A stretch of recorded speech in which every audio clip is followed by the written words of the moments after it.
Welcome, everyone. Good morning, good afternoon, good evening, wherever you are joining us from.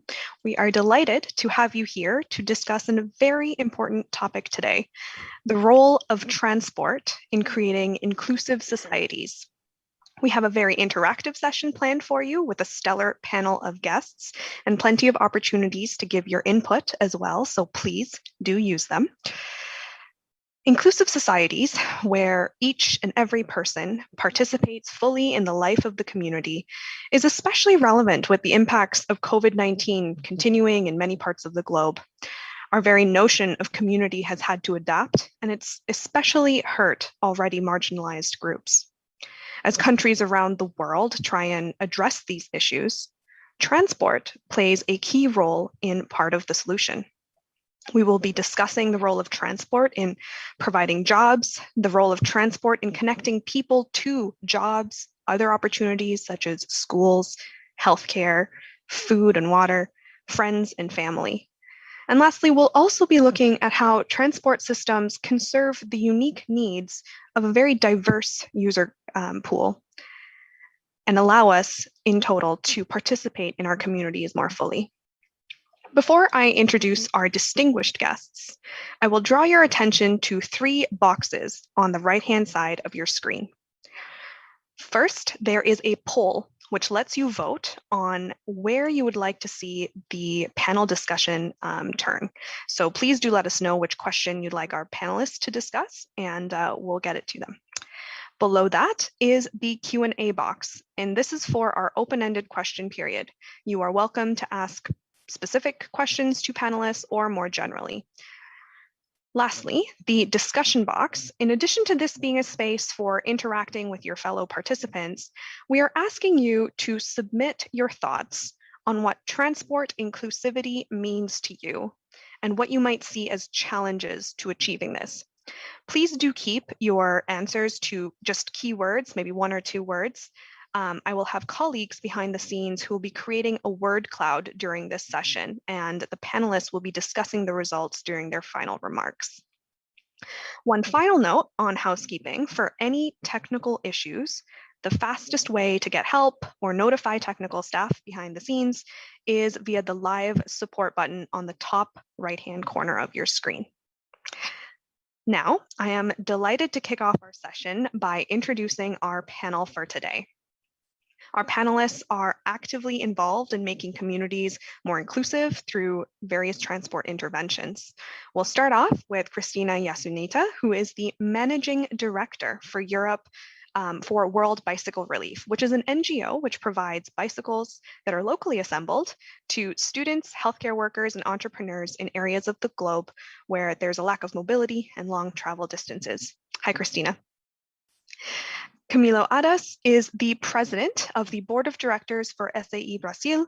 He has been in the automotive industry for over 30 years, mainly with the Daimler Group, and he's keenly aware of the role of the transport industry in providing jobs, as well as the need for better connectivity in peripheral areas. Hi, Camilo. Great to have you with us. Martine Abel Williamson is the treasurer and strategic lead of access to the environment and transport for the World Brand Union. She's a very active and strong advocate for people with disabilities and a senior human rights advisor for the New Zealand Human Rights Commission. Welcome, Martine. Larbi Fahim is the head of monitoring of new roadworks department at the Ministry of Equipment, Transport, Logistics and Water in Morocco. He works on a national program for rural roads and focuses on improving connectivity for rural areas. Hi, Larbi. Great to have you here. Thank you all very much for joining us. We look forward to getting to your opening remarks very quickly.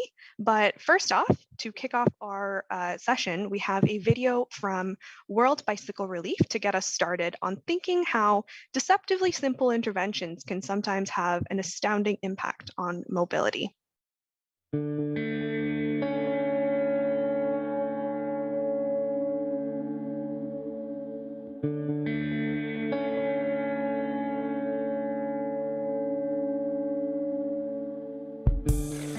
Every morning, the pulse of life begins in Palaban. We wake early to prepare for school. We milk our cows, we open shop. But out here, there are no school buses, no paved roads, no highways. In remote towns around the world, distance is a barrier, time an enemy. But Palabana is a community on the move. Here we have bicycles, strong, reliable bicycles. Mary used to rise before the sun and walk 5 miles to school.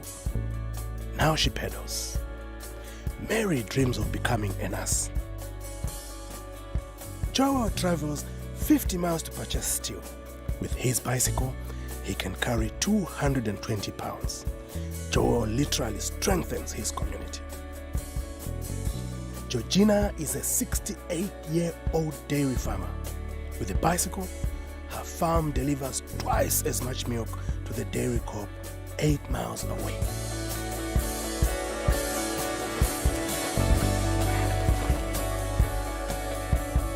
Out here, bicycles build connections between students and their dreams, craftsmen and their customers, farmers and their futures. I provide fresh milk. I help my family. I treat the sick. I grow my business. I ride to school. I carry water. I care for the children. We are Palavana. We are Palavana. We are Palavana. And we are on the move. Around the world, communities like Palavana are struggling to move forward. But a simple bicycle can change everything.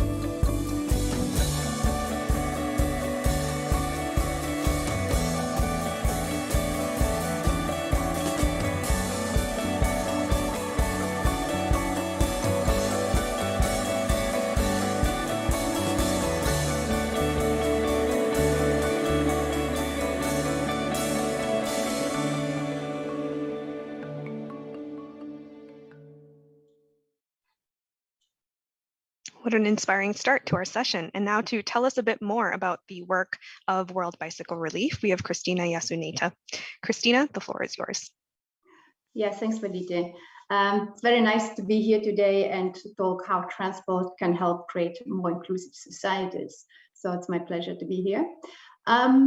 Well, a bicycle might be not the first thing that comes to mind when people think about life-transforming technologies, right? Yet this unassuming mode of transportation can be a tool that helps people transform their lives in the areas where the distance is a barrier, especially in rural developing regions around the globe. For many people in isolated communities, it can really mean the difference between surviving and thriving. Something as simple as owning a bicycle can determine whether someone can reach a healthcare clinic, or whether farmers can get their produce to the market, and whether a child can access education. Let's just imagine for a second what it would be like if you had to walk for an hour or more, just one way, just to reach the school, braving rough terrain and harassment. Well, that's the reality that millions of children face every day, particularly girls. According to World Bank, 1 billion people in the rural developing regions lack access to reliable roads and affordable transportation options. This is 1 out of 8 people in the world, including 70% of Africa's rural population. The United Nations Sustainable Development Goals aim to end poverty, protect climate, and create prosperity for all by 2030. Its main objective to leave no one behind. And let's face it, there's great progress. Over the last 25 years, the world has witnessed the largest poverty reduction in human history. Despite this remarkable progress, so today, the extreme poverty continues to be overwhelmingly rural. An estimated 80% of those who are experiencing poverty live in rural areas. Majority of them are women and girls. In 2018, World Bank research found that girls could contribute up to 30 billion to the global economy if they received 12 years of quality education. Additional studies show that girls' education and health are the 6 most effective solutions when trying to protect climate change and reducing CO2 emissions. It's actually more effective as solar energy and electric vehicles. And this is what we see through our work every day. I think through our work, we have demonstrated through experience, but also through the research, that our model is a viable solution and accelerating and amplifying the efforts to reach the SDGs. Let me give you a few examples. Through the research, we found that with a bicycle, girls in Zambia could boost their school attendance by 28%. And dairy farmers, as we just saw also in the video, in the film, they were able to bring 23% milk and increase 23% their income because it's correlated. And in Kenya, for example, we found that healthcare volunteers could increase their monthly patient visits by 88% when they were provided bicycles. So what's fascinating that despite that fact that rural mobility is a system level issue, it's often being simply overlooked. And I think in order to leave no one behind, we really need to address that, to recognize that rural mobility needs to be addressed in a sustainable way, and that bicycles are a part of the solution and should be recognized as an integrated and also equal part of mass transportation, because it can really be mobilizing masses of people. So we hope that we can find some like-minded partners that could help accelerate achieving this inclusive societies for everyone and everywhere. That's it from my side to start with. Thank you very much, Christina. It's truly astounding how much power mobility has to really unlock those other economic opportunities, education, and all of that. Thank you for sharing. Continuing with our theme of rural connectivity, we have Larbi Fahim from the Monitoring of New Roadworks Department from Morocco, who will be presenting. Larbi, over to you. Merci beaucoup. Bonjour tout le monde. J'espère que vous allez tous bien. Je me présente, Fahim Larbi, ingénieur d'état de l'ENIM, chef du service suivi des travaux neufs au ministère de l'équipement, du transport et de la logistique. J'aimerais bien vous saluer et vous remercier d'abord déjà pour avoir choisi cette thématique qui parle un peu de l'inclusion sociale par les services de transport. Effectivement, l'inclusion est un pilier clé des sociétés durables. L'inclusion sociale fait référence à la capacité que les personnes ont pour participer pleinement à la vie de leur communauté, aussi bien au volet économique que culturel, politique et social. Effectivement, pour assurer le développement et avoir des systèmes de transport fiables, on doit assurer ce développement à travers les infrastructures routières. Parce que, comme on dit, la route de développement commence par le développement de la route. C'est pour cela que le ministère, ou bien le Maroc, grâce aux orientations stratégiques de Sa Majesté le Roi, que Dieu l'assiste, a choisi de développer le secteur routier qui a pour objectif le développement social et économique du pays, de désenclaver les zones difficilement accessibles, de faciliter l'accès aux services sociaux, de favoriser les échanges économiques et d'augmenter la valeur des ressources naturelles, aussi de mener des réflexions sur les projets structurants à forte valeur ajoutée. Et c'est pour cela que j'aimerais bien partager avec vous aujourd'hui les efforts déployés par le gouvernement marocain en matière de développement des routes rurales. Donc, pardonnez-moi. Donc, ces efforts ont commencé depuis les années 1995, où on a lancé le premier programme national des routes rurales. Donc, c'est un programme qui consiste en la réalisation d'environ 11 000 km pour un montant de 7 milliards de dirhams et pour désenclaver effectivement une population rurale qui dépasse les 3 millions d'habitations. Donc, le rythme de réalisation de ces infrastructures, c'est à peu près 1000 km par heure. L'objectif est de réduire le taux d'accessibilité ou bien d'augmenter le taux d'accessibilité de 34% à 54%. Et vu que ce programme a donné des résultats très positifs, le gouvernement a décidé de continuer ses efforts en matière de désenclavement de la population rurale à travers le lancement d'un deuxième programme national des routes rurales en 2005, qui a pour objectif d'augmenter le taux d'accessibilité de 54% à 80%. Donc, le programme consiste en la réalisation d'environ 15 000 km pour un montant de 15 milliards de dirhams. La nouveauté dans ce nouveau deuxième programme, c'est le mode de gouvernance, parce qu'on a accéléré le rythme de réalisation pour passer de 1000 km par an à 1500 km par an.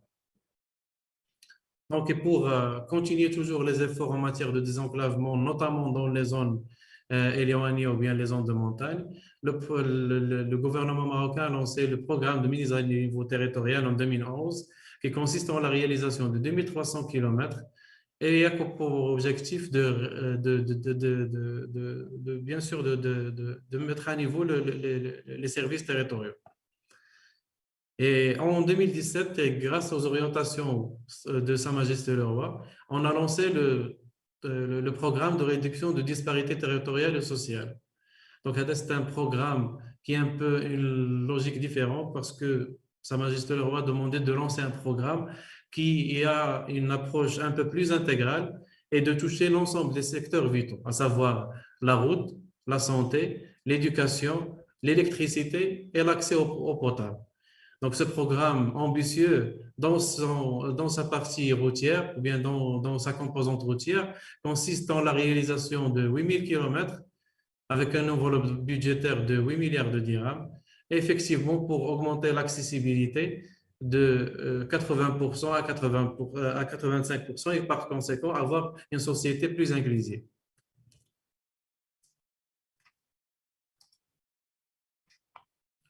L'approche adoptée par le gouvernement marocain est une approche participative afin de garantir l'équité territoriale et avoir une priorisation équitable des opérations choisies. Donc, le commencement, c'est par les communes.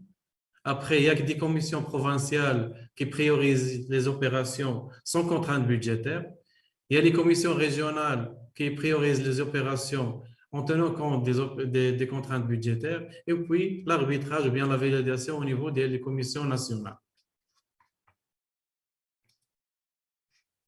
En ce qui concerne le mode de gouvernance ou bien les mécanismes de financement, au départ, le premier programme a été financé par les budgets de l'État, mais vu les contraintes budgétaires et les budgets insuffisants, afin d'augmenter le rythme de réalisation de ces routes très importantes en matière de développement ou bien de la population rurale, il a été choisi de procéder ou bien de contracter des prêts par les bailleurs de fonds afin d'augmenter le rythme de réalisation.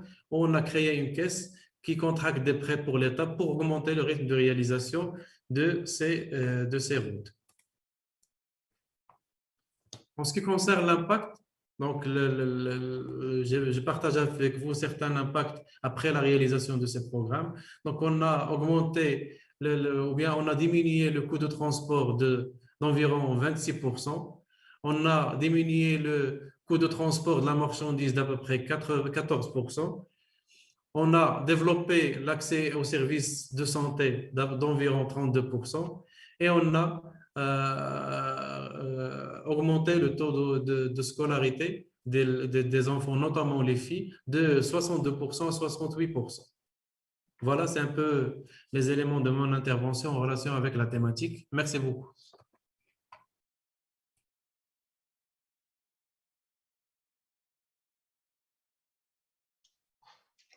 Thank you very much, Larbi, for pointing out the very important role that infrastructure plays and also for underscoring the importance of these types of projects with those metrics and improvements. Next up, we have Camilo Adas from SAE Brazil. Camilo, the floor is yours. Thank you, Meliti. Hello to everybody. Hello, my colleagues here in this debate.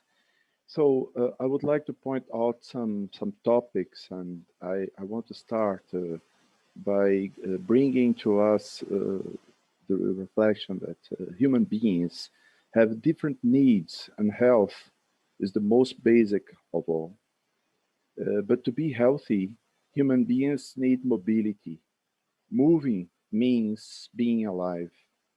However, human mobility has to happen in harmony with sustainability of the planet, allowing the balanced evolution of life through the generations. Furthermore, each individual is unique and has different needs, so a truly inclusive mobility needs to be planned more broadly than simply meeting the statistical standards of normality. Here are questions that affect human mobility and have relevance of the health and dignity of individuals. How is the civilized world organizing itself to ensure that there is equity in the inclusion of different individuals in the world of mobility? How are innovation and new technologies being planned and defined so that people with physical, motor, or mental disabilities have their mobility and social inclusion needs guaranteed? How are the master plans for mobility that allow residents of the peripheral regions to have access to transport and health conditions regardless of where they live?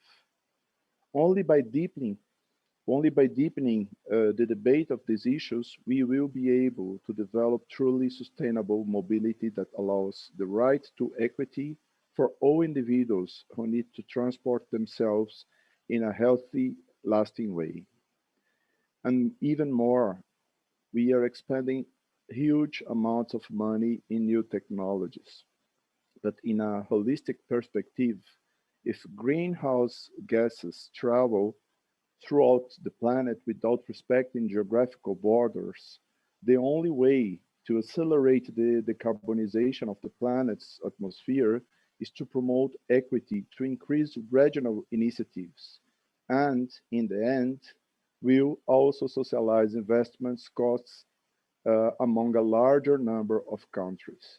So by looking to that, by looking to the individual, or by looking what the investments, politics, and everything that is being discussed for our planet, we should find a balance how to bring everybody together. It's the only way to get a better world.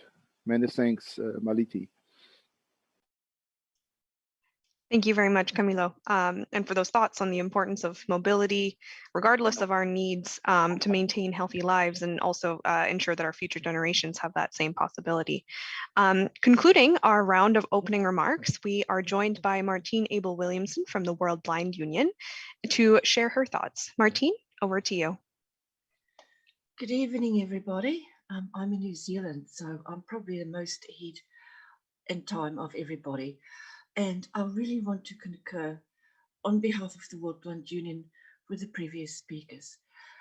A journey in transport is not just getting us from point A to point B, but there is the experience of the accessible journey. How do we feel we are being included, and how dignified is the journey? Look, that although most of what I'm saying is pertaining to blind people across the world, it actually affects the lives of other people too, because there's intersectionality, such as older people, people who've got English as a second language or third language, and children, patients, tourists who've got luggage with them, etc. The World Blind Union represents the 253 million blind and low vision people across the world. We're experiencing currently the following issues in these challenging yet very exciting times. The first one is access to autonomous and self-driving vehicles.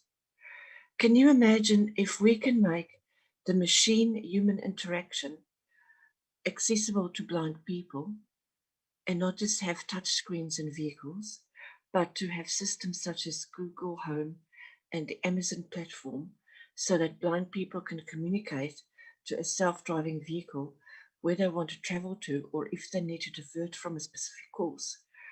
Suddenly, the automotive industry, youth and children excluded, could have access to 253 million more purchases and travelers, passengers in self-driving vehicles. So we are very excited on this dawn of us being able to drive a vehicle ourselves. So please stay in touch with us when the technology is developed to make the machine-human interaction possible. The second matter that we are currently working with is the coronavirus COVID-19 aspects around physical isolation and social distancing. In many countries, disabled people are being challenged to stay at home because especially vision impaired and blind people cannot isolate themselves with safety. We cannot see if we're getting close to someone else. My guide dog has often over the past year taken me to the front of a queue because there are gaps between people. So he's been very happy about social distancing because there's lots of ways that he could actually get me access.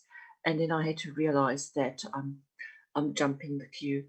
And on the buses and trains, if you get too close to someone, they may actually get hostile or ask you to back off. So you can't see where there's a free seat. And we have got some solutions so that disabled people are not isolated and told to stay at home. Some of that is, for instance, in New Zealand, we provided a free, highly subsidized taxi transport for blind people and disabled people to travel in the COVID-19 lockdown areas so that people in their own taxi can travel safely to shops, healthcare appointments, and to buy groceries, etc. Our third matter is very much to do with the aviation area. We still do not have accessible self-service kiosks, dignified ways to access in-flight entertainment, to contact the flight crew on board, and of course when we travel with a animal companion or a service dog. I traveled 2 years ago to the States with my guide dog, and it cost me more than 2,000 New Zealand dollars just in all the veterinary and biosecurity form filling tests. In Europe, there is an EU passport for traveling dogs. We want to work with everybody, anybody who can help us travel with our mobility aid where we need to. It is very undignified to sit on a plane knowing we need to contact the staff or the crew and there's only a touch screen in front of us. And people say, oh, just put your hand up. But I mean, it's very undignified. We all want to just have the same flight experience. Last but not least, we have recent huge issues to do with e-scooters and micro-mobility devices on pedestrian walkways, footpaths, pavements, sidewalks. There's so many terms we use for pedestrian walkways. Accidents have increased. Parts of Europe, such as the UK and Singapore, has actually banned the use of e-scooters on footpaths and sidewalks. We cannot hear those approaching. We realize it's a great tool and we realize the mental health advantages of being able to be on those e-scooters and micromobility devices, but we cannot hear them on sidewalks and pedestrian walkways. And we believe that there are many people in danger. There should be one part of the transport system that is designated and specifically designated to pedestrians so that we can feel safe and not feel that we're bound to stay at home in the case we get run over. So we want to work as the World Blind Union with any automotive, e-scooter, cyclist, aviation, COVID-19, any organization to make transport more inclusive and more enjoyable for blind and disabled passengers. Thank you. Thank you, Martine, for those very tangible examples of how we need to ensure mobility innovations are beneficial to all of us, not just one part of the population. I think what really stood out for me was your mention of dignified travel, regardless of who you are. So now, thank you very much. We've had all our opening remarks. We're going to take a look at what the poll would like the panelists to discuss next. So I'm just going to close the poll here and share the results. We have about 2/3 of our participants are interested in hearing what the panel has to say about how can transport innovations be designed and implemented in a way that includes and meets the needs of various user groups, whether that's women, the elderly, people with health conditions, any disabilities, etc. So I think this is a good transition from Martine's opening remarks. I'll go in reverse order this time. We'll start with you, Martine, to answer this question on how transport innovations can be designed and implemented in a way that meets a diverse set of needs. The answer is very simple, and that is to have those communities around the table when you design the service, not afterwards to monitor or to evaluate, because then you'll need to retrofit or change. Have disabled, older, youth, ethnically diverse, whatever, people with health conditions, have them around the table in a co-design, totally open-minded environment, and not just random individuals, but collective organizations that have developed a body of knowledge around what they need to be accessible and inclusive. If you have those people around the table when you plan and design services, you cannot go wrong. Community engagement is vital. Thank you. Thank you, Martine, for pointing out the importance of collaborating with the right people. Next up, Camilo, would you like to come in on our question here? Yes, definitely. I believe that we also have to understand how the industry works. The industry works after more than a century, almost in the same way.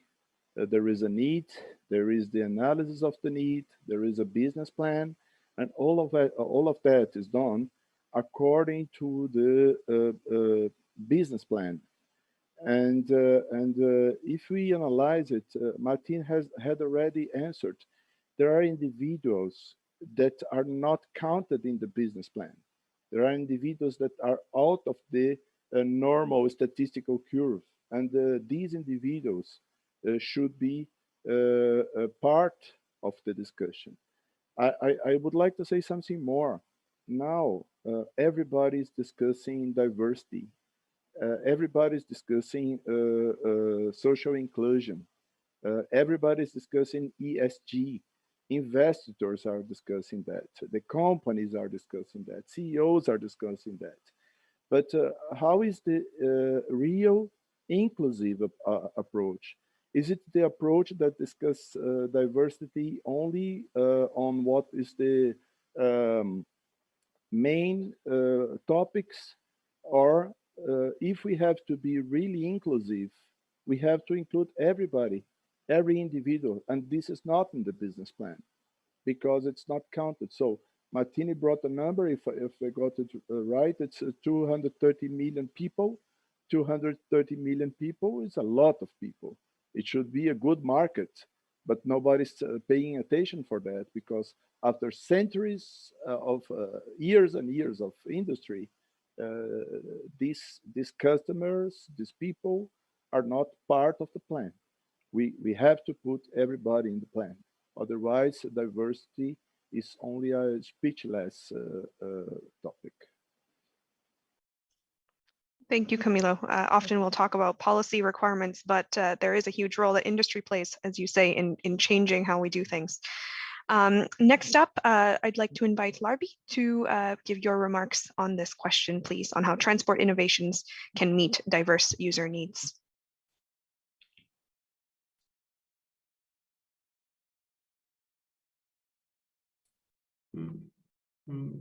Merci, madame. Sincèrement, je n'ai pas de...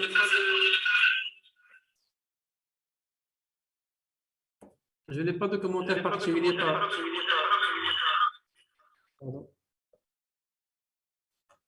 Pardon, il y avait une interférence au niveau du son avec l'interprétation.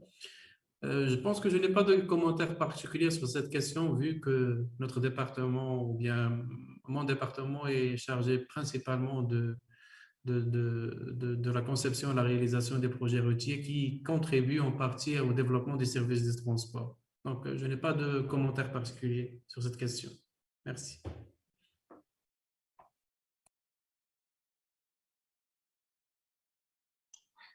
Thank you, Larbi. We've heard the importance of infrastructure as you've mentioned. Christina, would you like to offer some closing remarks on this topic? Yeah, thanks, Martine. Well, I think every time when we want to create an inclusive society, we should really kind of put the human in the center of every design or solution, and really kind of, I heard mentioning that the transportation needs, when it comes about individual needs, are so diverse. And I think this is what is so fascinating about such simple tools also as bicycles, that they can really address very individual needs, because it's an individual transportation tool. And it can address needs of children, it can address needs of women and also elderly people, actually of anyone. And it can also address needs of those who will probably have to wait for road being built to their village or home for a few more decades, right? So there's this 1 billion people around the world that really lack access to even reliable roads. So, but they still have mobility needs, and really not to overlook such a simple solution. I think there's a lot of excitement nowadays of high-tech technologies, and we all need them, right? And that's out of question. And urban mobility needs to address differently and redesign for the future. But what I also realize that the whole rural mobility issue is being simply overlooked, and all the stakeholders, if it would be governments or other stakeholders, businesses, they just move straight forward to the urban solutions. So I would hope that we put these humans that have very specific needs and eventually no infrastructure still, that we take them seriously and really kind of look back at something that proved for 200 years since bicycles has been invented to be a very, very effective tool in empowering people. I mean, if we look back at the women empowerment movements, even in the US, a bicycle played a huge role, and this is still happening today if these if the solutions made available. Thank you, Christina. So that rounds out our answers for the panel discussion question that you voted on. If we have time, we might be able to squeeze in some of the others, because I think about just over a third of people did also vote for more discussion on less dense and rural areas, which is a topic many of you are very well versed in and working in. So we'll probably get to that. If this is a note for the audience members, if you have any questions, please be submitting them in the Q&A box. This is also your last chance to submit entries for the word cloud on what inclusivity, transport inclusivity means and the barriers to achieving it. The entries will be closed in a moment. All right, so we do already have one question in the chat. And perhaps I will direct this first to Camilo, and we can go from there. We most of the time focus on transport discussions on mobility poverty and transport poverty of certain groups, asks Bernard. Do we not have to also focus on preventing the excessive use of transport or mobility opportunities by people who can afford this? And perhaps I'll add to that and ask what those how do we prevent some of those externalities of people who are very mobile on perhaps those that are not, I believe is where the question's going. So if you could start us off, Camilo, and we can take it from there. It's a very interesting question, and this is this is how wonderful such debate discussions are, because we always get a point that we had never thought before. So let's think about how the society should have to work. My right, my individual right, should stop where starts your individual right. So the most important discussion is how to find balance between every individual that must be together in a social group, on the road, in the city, and so on. And this is a topic. It's amazing because I had never thought about that, and that it's a very important topic to think. Is it possible for everybody to have a specific type of mobility, a mobility that is more extraordinary, a mobility that is more adapted to the individual, and we should plan that also. But to plan that means not to prevent, not to stop other people to have mobility.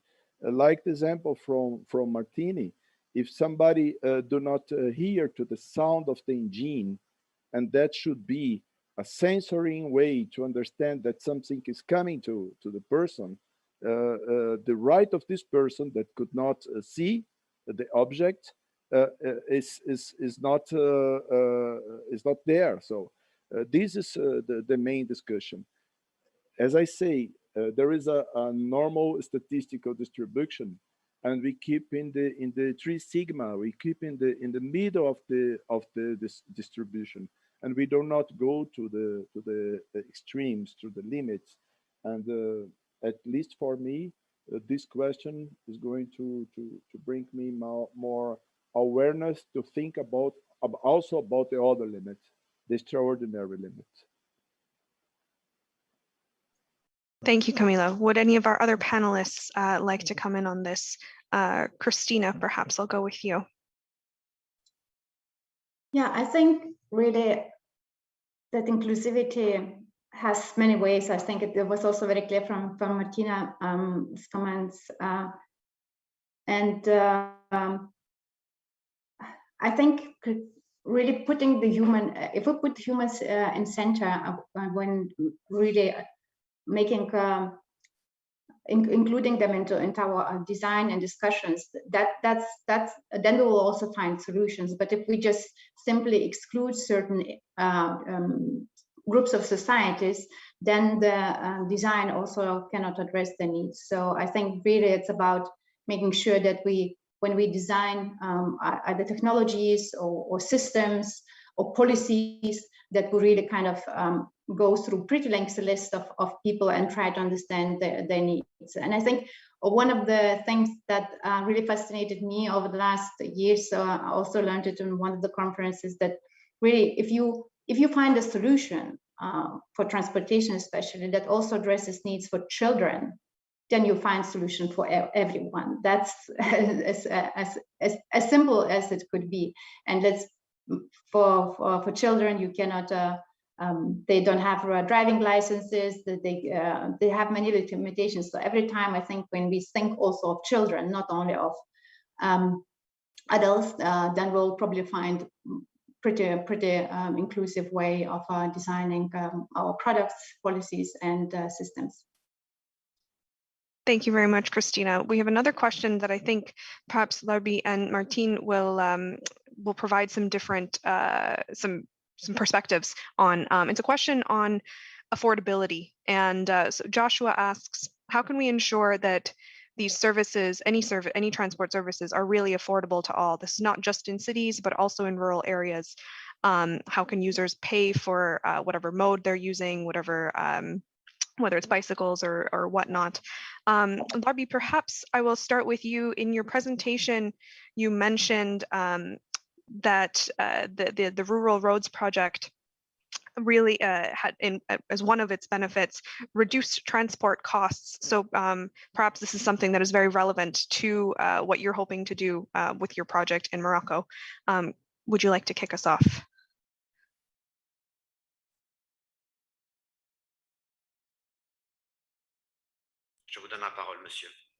Mais effectivement,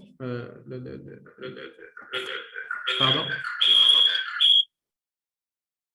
Effectivement, comme j'ai dit dans mon exposé, on sait tous que la route de développement commence par le développement de la route, notamment dans les milieux ruraux. Donc, comme j'ai dit que en développement, le réseau routier non classé, parce que comme vous savez, le Maroc, il a une classification spécifique de son réseau. On parle de réseau national, de réseau régional, de réseau provincial et de réseau non classé.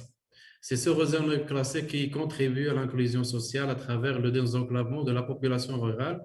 Et effectivement, en développant ce réseau, on se connecte rapidement au réseau classé ou bien au réseau structurant du pays. Par conséquent, on a des impacts positifs sur un ensemble de points, notamment la réduction des coûts de transport et la réduction du coût de transport des marchandises. Voilà, c'est un peu ça. Merci. Audio now unmuted. Start my video. Enter. Alert. Video now started. Stop my video. Alert. Your internet connection is unstable. Thank you very much, Larbi. Martine, perhaps I'll come to you. Do you have any thoughts on how we ensure that any services for any group of people, any user, remains affordable? Yes, I've got two comments here. The problem with disability, it's often associated with negative employment outcomes. If you look at the statistics, 65 to 70% of disabled job seekers cannot find employment. And that is including people who've got tertiary education, etc., because others still do not believe that we can do many of the jobs out there, even though our technology is amazing now with mobile apps, and we can do PowerPoint and internet design and all sorts of work. We turn up for a job interview and we're not given the opportunity. And that's why affordability is unfortunately linked with poverty. And that is why many very skilled disabled people can struggle to have access. So there's one message here: please employ skilled disabled people, because that will help people to afford opportunities. Secondly, and lastly, in rural areas and even in any area, mobile technology such as mobile phones has made access to services much more affordable. So if there are any funding out there, please ensure that we breach the digital divide gap. So whether people live rurally or urban, if you have access to mobile technology, and there's some great apps out there, there's apps that will tell you where is your local train station, there's apps that will tell you if you can cross a road safely or if there's obstacles. There's all sorts of apps available now. So again, please enable access to disabled people of mobile technology, because people will have the access in their hand then.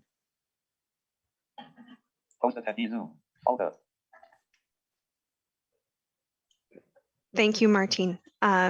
We have some more questions coming in, and I'm aware of the time, so I'll just ask that we keep our answers quick, and you've all been respecting that very well. So we have a question here for Camilo. The question is, how can the transport industry provide jobs in a way that is inclusive and ensures having diversity within the workforce? Martine touched on this just now as well. Camilo, if you could answer that, please. The answer is part of the question. If we want diversity, if we want an inclusive transport, we have to have the representativity of all individuals working in the company, because this is the only way for the company to know what to do. How can a person that do not feel the reality as the other individual taking decisions for that individual? As Martine already said, it's not a matter only to go from A to B, it's how you go from A to B. And to understand the feeling of someone by going from A to B, it's not possible to have the sensors of that person. Sorry, I am not blind. I cannot understand how a blind people perceive the word and react to the word, because I have other sensors. It would be arrogance from my side to try to imagine how a blind person moves, and then to make a plan, then to make a project, then to make a product.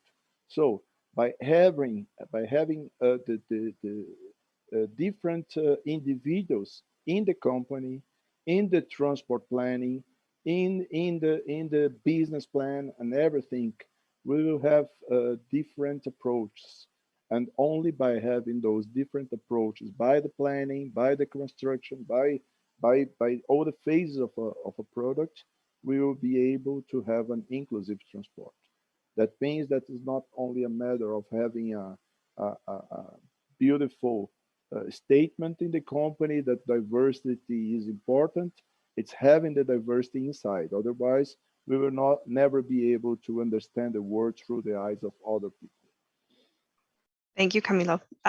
We have one question here that I'll direct to Christina.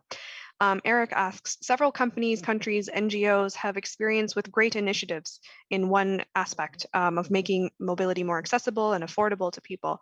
How can we better exchange best practices and avoid reinventing solutions every time? Yeah, thanks for the question.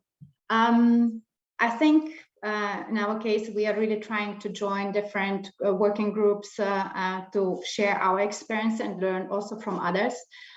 We just recently joined Cycling Walking Initiative in Africa, and we are part of Catalyst 2030 initiative for social businesses. So, but in general, I think one way is really to proactively try to find the groups and proactively exchange experience. Another way is probably just sharing the data and research and make it available so everyone can learn from each other. This is one of the things that we also proactively try to live with our investment in the research, really trying to understand the need, because all the questions are being answered by the need and shared with other stakeholders in the development sector, so that when we understand the need, we can consider which options can address the need best. I hope that answers the question.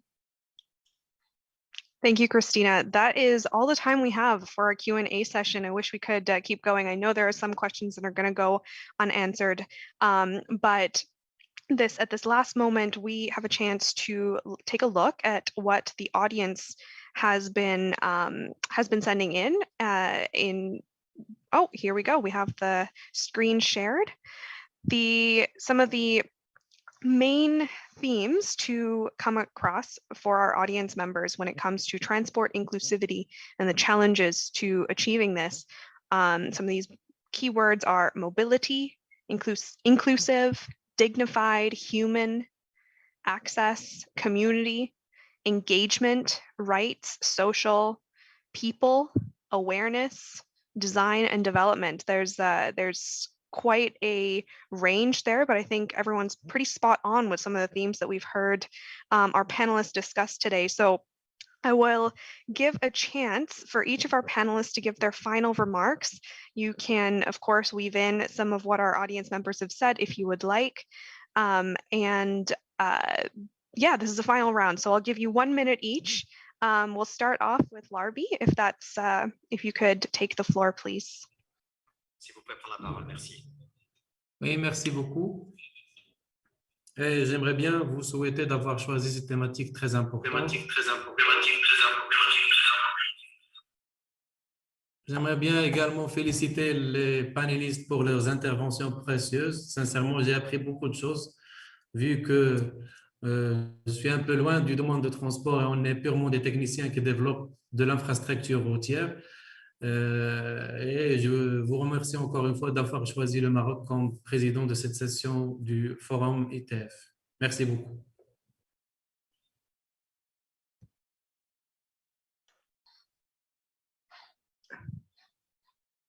Thank you very much, Larbi. Christina, would you like to give your remarks, please? Sure, thank Maliti. I think my hope would be that all the stakeholders in the transport sector, either on business and policy side, would really, again, put humans in the center of their thoughts and think of solutions that are serving also children, and that way to offer most inclusive solutions for everyone. Thank you, Christina. Martine, would you like to come in? Audio now unmuted. Yes, we do not want to be passive participants of charity. We want to be actively involved in shaping our transport future. Please include us. Whether you're a transport agency, whether you're industry, please include us. There is a saying that goes, a society that does not have room for everybody has got room for nobody. Thank you. Thank you, Martine. Camilo, would you like to close us off, please? Yeah, thank you. So my last message is related to this very important moment of the human being society. It's very sad, the pandemic, it's very sad, the situation that we are by now, but we have to learn from each moment of our life.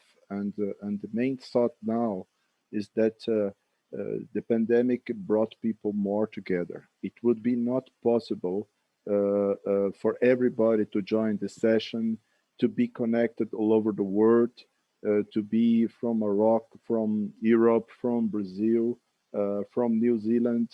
And this is the main message. There is no frontier. We must respect the geographic frontiers. We must respect the political frontiers. We must respect the possibility of investments of each region, but it's never to forget that we have only one planet and only one atmosphere to breathe. Everybody should be included, and this is the main message from the pandemic.